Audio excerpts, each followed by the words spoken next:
এই মোটা হাল, সারাদিন ঘুমাবি নাকি?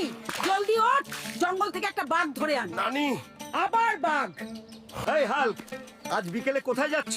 আমি দিদিমার জন্য জঙ্গল থেকে বাঘ ধরতে যাচ্ছি চাচা। বাঘ! ও মাই গড! এই গন্ডার, আমার রাস্তা থেকে সরে যাও। দাদি আমাকে একটা বাঘ ধরতে পাঠিয়েছে। তুমি মানবে না, তাই না? তাহলে আমাকে তোমার হাত পা ভাঙতে হবে।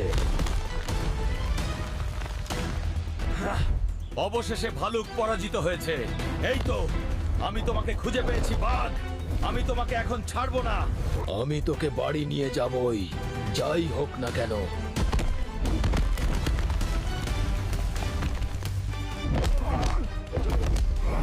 এবার বাড়ি যাই, দিদা খুব খুশি হবে। ও হাল্ক, তুমি সত্যই একটা বাঘ ধরেছো। দিদা,